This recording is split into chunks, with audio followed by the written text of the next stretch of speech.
اللهم صل وسلم وبارك على سيدنا محمد وعلى اله وصحبه اجمعين. قناه بناتي حياتي. النهارده معانا اكله سهله وبسيطه، بس قبل ما ندخل الفيديو ما ننساش الاعجاب بالفيديو، الاشتراك في القناه، مشاركه الفيديو، وتفعيل زر الجرس عشان يوصلكم كل جديد. يلا ندخل الفيديو ونقول بسم الله. النهارده هنعمل مع بعض طريقه النجريسكو بطريقه سهله وبسيطه. دي طريقتي في عمل النجريسكو، يا رب طريقتي النهارده تنال اعجابكم. اول حاجه كده معانا فلفل اخضر رومي مقطعاه بالشكل ده كده اهي، رفيع كده اهي زي ما انتم شايفين. معانا طماطمايه واحده تكون ناشفه، دي على حسب الرغبه زي ما انت حابه. انا حابه النهارده اضيف لها طماطمايه واحده. تمام. معايا كوبايتين دقيق، كوبايه الشاي ام ايد كوبايتين. تمام كده اهي كوبايتين دقيق. معايا قشطه، معايا بصل مقطعاه بالشكل ده كده اهو، مقطعاه بالشكل ده كده، وفص ثوم واحد. معانا النهارده مشروم. المشروم ده على حسب ما انت حابه، لو انت مش متوفر عندك المشروم او مش قادره تجيبيه براحتك عادي تعمليها من غير مشروم. انت عندك او حابه تجيبيه او تكملي الوجبه الغذائيه في المشروم براحتك، ده على حسب الرغبه. عندك عايزه تجيبيه براحتك، مش عندك او مش حابه تجيبيه براحتك. عندنا مشروم اهو مقطعاه بالشكل ده كده. عامله لكم فيديو ازاي تقطعوا المشروم وازاي تنضفيه، ان شاء الله هينزل لكم بعد الفيديو ده. تمام كده. معانا فراخ بانيه مقطعاها بالشكل ده كده اهو، شرايح كده اهي مقطعاها بالشكل ده زي ما انتم شايفين اهي. الفراخ البانيه جبتها وغسلتها كويس جدا ونقعتها في ملح وخل وليمون، بعد كده غسلتها كويس جدا وقطعتها بالشكل ده زي ما انتم شايفين. تمام كده. طبعا معانا مكرونه القلم اهي، مكرونه القلم دي في ناس طبعا هتطلع تقول لا النجريسكو مش بتعمل بالمكرونه القلم، انت لو بتحبيها بالمكرونه الاسباجيتي اللي هي الشرايط براحتك، بس احنا هنا بنحبها بالمكرونه القلم. تمام كده. على حسب ما انت بتحبيها اعملي، مش شرط عشان ما حدش يرجع يقول لا انت ازاي بتضيفي المكرونه القلم، ما ينفعش يبقاش اسمها مكرونه نجريسكو. لا احنا بنحبها بالمكرونه القلم زي ما قلت لكم، وبتطلع طعمها جميل وزي الفل.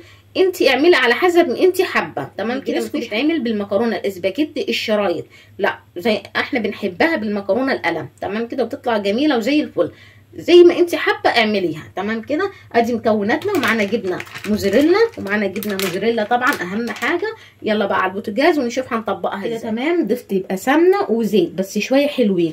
هجيب الكوبايتين الدقيق هننزل على الزيت، نقلب بالمضرب بتاعنا كده بالشكل ده كده لحد ما تلاقي ريحه الدقيق طلعت. تمام. بعد كده هضيف لها مكعب مرق الدجاج. طبعا انتوا عارفين عني ان انا بحب اعمل البشاميل بنص لبن ونص مرق الدجاج. لو انت عندك شوربه متوفره اعملي نص لبن ونص شوربه. انا بحب اضيف لها مرق الدجاج، بس بدل ما ادوب مرق الدجاج في الميه بحب ارميها، بحب اضيفها مع الدقيق تسيح في قلب الدقيق. تمام كده. وبضيف الميه بعدها. تمام. انت لو حابه تدوبيها في كوبايه ميه دوبيها، بعد كده تضيفيها مع اللبن. انا بحب ادوبها مع الدقيق كده يسيحوا مع بعض في قلب السمنه والزيت. تمام كده. انا بحب اول ما تشمي ريحه الدقيق طلعت ضيفي بقى اللبن. تمام. انا هسيبها كده لحد ما ريحه الدقيق تطلع وهكمل معاكم كده. خلاص ريحه الدقيق طلعت، هننزل باللبن بتاعنا ده نص لبن ونص ميه عشان انا ضفت هنا مرق الدجاج. لو انا ما ضفتش مرقه الدجاج مع الدقيق كنت انا هدوب المرقه في الميه الاول، بس انا عشان ضفتها هنا هضيف الميه مع اللبن. هننزل كده هننزل باللبن بتاعنا على الدقيق بتاعنا بس بالراحه، وايدنا ايد تنزل اللبن والايد الثانيه بقلب، ايد تنزل اللبن والايد الثانيه بقلب. تمام كده عشان ما يكلكعش معاكي، ايد تنزل اللبن والايد الثانيه بالمضرب تقلبي. بسم الله الرحمن الرحيم. التوابل بقى بتاعتنا هنا بقى في البشاميل ده هضيف له حاجه زياده شويه. بتاع النجريسكو بيتضاف له حاجه زياده شويه. ايه هي الحاجه الزياده؟ بنضيف نص كده معلقه، بنضيف لها نص معلقه قرفه، نص معلقه صغيره قرفه بس. دي هتسقي كده عالي وطعم حلو جدا. نقلبها كده عشان القرفه بقى ما تكلكعش معانا. ننزل عليها برشه من الفلفل الاسود، رشه حلوه كده. وبعد كده الملح بتاعنا، بس خلي بالك لو انت ضايفه مرقه دجاج ما تكتريش الملح عشان مرقه الدجاج حادقه. تمام. هي كده معلقه كده صغيره من الملح، ونبتدي نقلب بقى كده عشان كله كده يدوب في قلب بعض. ابتدت بقى ايه تاخد القوام اللي احنا عايزينه. نيجي بقى ننزل بايه بعد كده؟ هننزل بمعلقتين كبار قشطه، معلقتين كبار قشطه تديها دسامه كده وطعم جميل جدا. في النجريسكو لازم القوام بتاع البشاميل بتاعنا بتاع النجريسكو مش عايزينه ولا تقيل ولا خفيف، عايزينه حلو كده. تمام كده، تمام كده. انا كده خلاص هطفي عليه، هو ده القوام اللي انا محتاجاه اهو. خلاص طفيت عليه، شايفين القوام؟ هو ده القوام اللي انا عايزاه. يا رب تكون واضح، يا رب يكون واضح. هو ده القوام اللي انا عايزاه، ولا تقيل ولا خفيف. يبقى البشاميل بتاع النجريسكو خليه ولا خفيف ولا تقيل اهو، ولا في اي حاجه مكلكعه. لونه متغير شويه عشان احنا ضايفين له قرفه. تمام كده. صوص البشاميل ده كتير خالص في القناه، بس انا حبيت النهارده اعمله تاني معاكم عشان اوريكم الاضافه الزياده اللي احنا ضفناها اللي هي القرفه. تمام. صوص البشاميل بتاع النجريسكو يتضاف له قرفه. تمام. لو انت مش بتحبي القرفه كتير رشه بسيطه بس لازم تضيف عشان تحسي فيه طعم متغير كده وبيديله تست عالي. تمام كده اهو. طاسه كده على النار وتكون ناشفه خالص ما فيهاش اي نقطه ميه وتكون سخنه جدا. اهم حاجه تكون الطاسه سخنه جدا. تمام كده، اهم حاجه تكون الطاسه سخنه جدا وما تكونش فيها ولا سمنه ولا زيت، تكون ناشفه جدا ما فيهاش ولا سمنه ولا زيت. تمام كده. ادي الطاسه بتاعتنا سخنت جدا. هنجيب بقى شرايط الفراخ بتاعتنا اللي احنا مقطعينها بالشكل ده كده، هننزل بيها في الطاسه بتاعتنا اللي سخنت. بسم الله الرحمن الرحيم، بسم الله الرحمن الرحيم. لما تيجي تقلبيها تديها تقليبه بالراحه جدا عشان طبعا احنا معانا الفراخ صغننه جدا. لما تيجي تقلبيها جامد عشان اول ما هتيجي تنزليها في الطاسه عشان هي ما فيهاش سمنه ولا زيت هتلاقيها مسكت في الطاسه. تيجي تقلبها بالراحه جدا جدا، واول ما هي هتيجي تنزل الميه بتاعتها هتلاقيها فكت ايه بقى بالتوابل بتاعتنا اللي هي ايه؟ رشه فلفل اسود، رشه فلفل اسود ورشه قرفه ورشه بسيطه قرفه اهو، رشه بسيطه ورشه بسيطه جنزبيل. قلبها كويس عشان التوابل تدخل في قلب الفراخ كده. خلاص الميه نشفت كلها. هنيجي بقى نشيل الفراخ، نطلع الفراخ كده في طبق، نطلع الفراخ كلها في طبق كده. الفراخ خلاص كده استوت اهي، شايفين النسيره اهي اهي، شايفين؟ عايزه اوريكم واحده اهي استوت وبقت زي الفل. تمام كده. لكن لو سيبناها في الطاسه ونشوح عليها الخضار هتلاقيها نشفت وجلدت. انا هخليها في الاخر خالص بعد ما نشوح الخضار بتاعنا. ادي الطاسه شوحنا فيها الفراخ هنشوح فيها الخضار. بس هنجيب ايه بقى؟ زيت وسمنه. دي سمنه على زيت. هنيجي بقى نضيف ايه معانا؟ هنضيف كل الخضار اللي معانا. اول حاجه هننزل بيها البصل اهي، كل البصل كده هنضيف كل الخضار اللي معانا. ادي البصل، ادي الفلفل الاخضر، ادي الفلفل الاخضر القطبي. لو عندك كمان فلفل الوان زي الفل، عندك جزر قطعي جزر كده رفيع. هننزل بقى كده، انا مش هسويه انا هخليه يدبل بس. تمام كده اهو. المرحله دي هننزل بايه بقى؟ بالفراخ اللي احنا شلناها على جنب كده، هننزل عليه، هننزل على الخضار بتاعنا بالشكل ده زي ما انتم شايفين كده اهو. ونقلبهم كلهم في قلب بعض عشان كله ياخد من طعم بعض، عشان كله ياخد من طعم بعض. زي ما قلنا لو انتي مش قادره تجيبي المشروم او مش متوفر عندك او مش بتحبيه عادي ممكن تعمليها من غير مشروم، بس انا بحب اضيف لها مشروم عشان تكمل الوجبه الغذائيه بتاعتنا. تمام كده. الخضار بتاعنا ابتدى يدبل. هنيجي بقى في المرحله دي هنضيف التوابل اللي معانا. هنضيف ايه؟ هنضيف رشه فلفل اسود مش كتير عشان احنا طبعا ضايفين في صوص البشاميل وضايفين في الفراخ في الاول.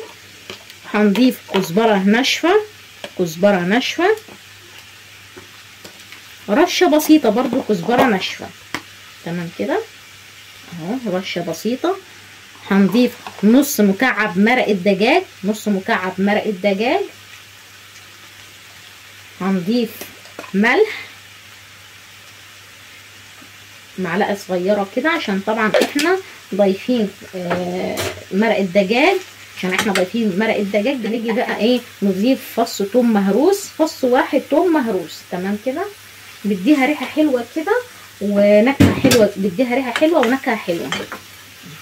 في اخر مرحله هنضيف اخر حاجه معانا اللي هي الطماطمايه الناشفه اللي انا مقطعاها حتت كده، دي اختياري. لو انت مش حابه تضيفي فيها طماطمايه خلاص مش مشكله، بس انا يعني عايزه ايه القيمه الغذائيه تبقى حلوه وتبقى مليانه خضار وحلوه يعني. تمام. عندك زي ما قلنا فلفل الوان، عندك جزر، عايزه تقطعي حتت زي ما انت حابه عشان تبقى القيمه الغذائيه تبقى فيها حلوه جدا ومليانه خضار كده وحلوه. كده خلاص انا كده حاطه عليها، وادي خلاص كده الفراخ بتاعتنا خلصت، والصوص البشاميل خلص، والمكرونه بتاعتنا اتسلقت. يلا مكرونه اسباجيتي شرايط براحتك، احنا بنحبها بالمكرونه دي. هضيف لها ايه بقى بعد ما اتسلقت المكرونه وصفيناها؟ هضيف لها معلقه سمنه، هضيف لها معلقه سمنه. بحب اطعم المكرونه قبل ما ارصها في الصينيه. ادي كده معلقه سمنه، معانا رشه معانا رشه كزبره ناشفه، معانا رشه فلفل اسود، ورشه ملح، ورشه ملح. تمام كده، تمام زي الفل. نقلب بقى ايه التوابل كلها اللي احنا ضفناها في قلب بعض زي ما انتم كده شايفين اهي في قلب بعض كده. السمنه مع رشه الفلفل الاسود مع رشه الكزبره الناشفه مع الملح يتقلبوا. انا بحب اعمل الحركه دي عشان اطعم المكرونه، تيجي تاكل المكرونه تلاقيها مطعمه وطعمها حلو كده.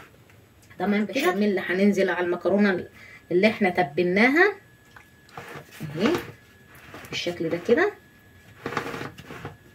شويه حلوين يعني. تمام كده، ونيجي نقلبهم في قلب بعض كويس جدا بالشكل ده كده. يعني في ناس بتحب في المرحله دي تضيف الخضار والفراخ اللي احنا عملناهم يتقلبوا في قلب بعض ويترصوا في الصينيه. لا انا ما بحبش اعمل الحركه دي، زي ما انت بتحبي اعملي. انا بجيب الفراخ بتاعتنا والخضار، هننزل كده على المكرونه بالخضار بتاعنا اهو بالشكل ده. هنيجي بقى في المرحله دي نعمل ايه؟ هنجيب الجبنه الموزاريلا بتاعتنا، هنيجي كده في قلبها من جوه، هنيجي ايه نرشها بالجبنه الموزاريلا زي ما انتم شايفين. ومعايا حته جبنه كده رومي او تركي زي ما بيسموها، برضو هديها رشه كده في قلبها. هرص بقى الجبنه الموزاريلا ونرجع مع بعض تاني. معانا بقى بقيه المكرونه طبعا اهي، معلقه سمنه كبيره، عليها رشه فلفل اسود، رشه كزبره ناشفه، رشه ملح، وعليها كبشتين من البشاميل من صوص البشاميل. نقلبها كويس جدا عشان كله ده يدخل في قلب بعض. اخر طبقه بتاعتنا اهي على الوش كده عشان نقفل بقى الصينيه بتاعتنا. خلاص كده المكرونه خلصت، هنضيف على وشها بقى البشاميل، صوص البشاميل بتاعنا اهو. القوام بتاع البشاميل بتاعنا ولا تقيل ولا خفيف، شايفين؟ ولا تقيل ولا خفيف، هو ده القوام اللي انا عايزاه. نضيف بقى على وشها الجبن، هي بتحب ايه الجبن الكتير. عندك بقى جبن ضيفي، جبنه موزاريلا، جبنه تركي، جبنه شيدر، اي نوع جبن عندك ضيفي لها، هي بتحب الجبن الكتير. ادي انا رشيت شويه كده بالجبنه التركي او الرومي مبشوره، ورشيت برضو في قلبها، يعني هي عايزه من جوه في قلبها زي ما انا وريتكم كده من جوه وعلى وشها. هي النجرسكو بتبقى مكلفه شويه زي اللازانيا، بتحب الجبن الكتير وبتحب القشطه. تمام. المكرونه بعد ما طلع من الفرن شايفين التحفه، هي اللون ده عشان خاطر الجبنه الموزاريلا والقشطه اللي على الوش هي اللي عملت اللون ده، لكن هي لونها حلو جدا، الصوره ظلماها. يلا بينا نقطعها مع بعض ونشوف شكلها من جوه. جميل، لونها جميل جدا. هنشوفها بقى من جوه. بسم الله الرحمن الرحيم. شايفين الصوص بتاعها؟ هي لازم تبقى الصوص بتاعها كده، البشاميل بتاعها كده سايح شويه. بسم الله ما شاء الله، اللهم صل على سيدنا محمد. هي ايه اهي قلبها، شايفين؟ حاجه كده جميله. جبنه الموزاريلا اللي في قلبها من جوه بتمط وجميله جدا. شايفين شكلها اهي؟ هدوقها معاكم ونشوف الطعم ايه. المكرونه بسم الله الرحمن الرحيم. شايفين الجبنه بتمط ازاي؟ يا رب تكون واضحه. هي النجرسكو بتحب الجبن الكتير والقشطه واللبن. بسم الله.